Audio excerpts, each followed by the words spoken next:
Bonjour, j'espère que tout va bien chez toi. Sinon, je suis de tout cœur avec toi.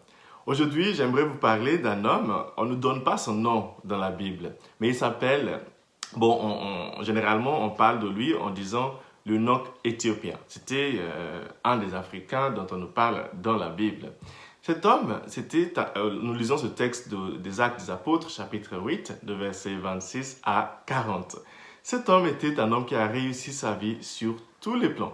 Matériellement, on nous dit qu'il était chargé des trésors de la Candace. La Candace, à l'époque, c'était la reine de l'Éthiopie. C'était une des empires les plus grandes dans le monde.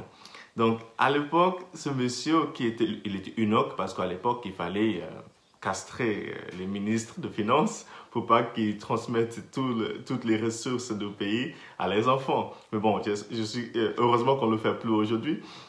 Mais ce que je voudrais vous montrer chez cet homme, c'est qu'il a tout réussi. Il était juif, il était éthiopien. Certains disent qu'il était à l'origine juif, il était à l'origine un juif qui est allé s'installer en Éthiopie. Et il a grimpé les rangs jusqu'à devenir le premier ministre. Il a acquis la nationalité éthiopienne.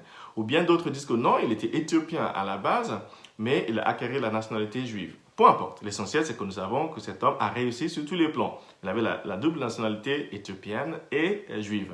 Et aujourd'hui, il est à Jérusalem pour le pèlerinage annuel. Parce qu'il vivait à cette époque en Éthiopie comme ministre des Finances.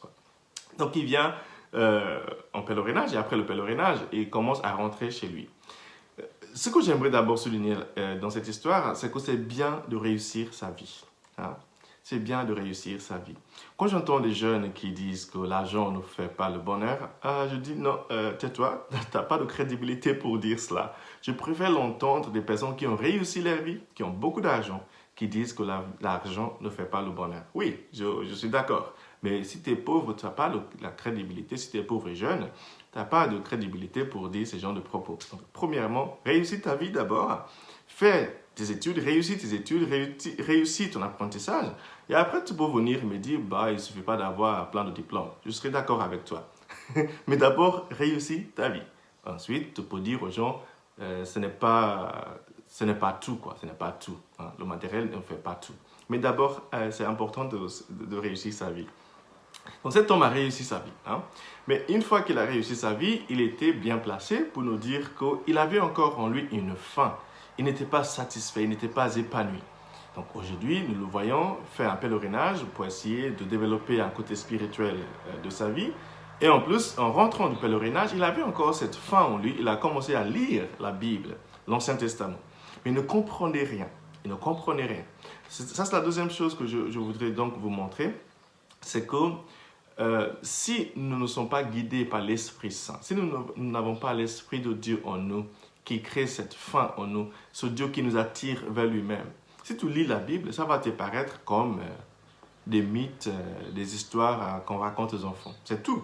Ce qui nous permet justement d'entrer, de pénétrer la profondeur de la sagesse de Dieu, c'est l'Esprit Saint. L'Esprit Saint, aujourd'hui, a envoyé un ange pour toucher quelqu'un d'autre, Philippe, qui fouillait, lui, la persécution à Jérusalem, pour aller rejoindre cet eunuque, pour lui expliquer la parole de Dieu. Vous voyez, c'est important de nous laisser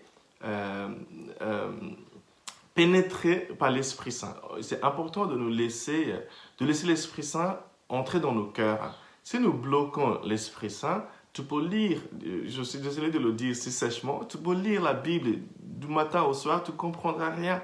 Parce que ce ne sont pas des mythes, ce ne sont pas des textes juste philosophiques, ce sont des paroles vivantes de Dieu. Donc c'est important de se laisser guider par l'Esprit de Dieu lui-même. Essaye une fois, invite l'Esprit Saint en ton cœur avant de commencer à lire la Bible, ça va changer tout pour toi. La troisième chose que j'aimerais montrer dans l'histoire de cet homme, c'est qu'une fois que Philippe lui a expliqué la Bible, il a dit « Ah oui, je crois que Jésus est vraiment le Seigneur, j'aimerais être baptisé. » Ils ont trouvé un bout d'eau et Philippe l'a baptisé. Après son baptême, Philippe a continué son chemin. Philippe a continué son chemin. Cet homme est rentré chez lui heureux, dans la joie. Pourquoi j'insiste sur le fait que Philippe, après avoir baptisé cet homme, a continué son chemin? Parce que c'est ça notre rôle, nous qui sommes de temps en temps invités à parler de Dieu aux gens. Nous ne sommes pas appelés à devenir des gourous ou des petits dieux dans la vie des gens. Une fois que tu as conduit cette personne à Dieu, continue ton chemin, laisse la personne tranquille. Tu n'as pas maintenant à l'avoir sur ton emprise. Notre rôle, c'est d'inviter des gens au Seigneur, c'est d'emmener des gens au Seigneur.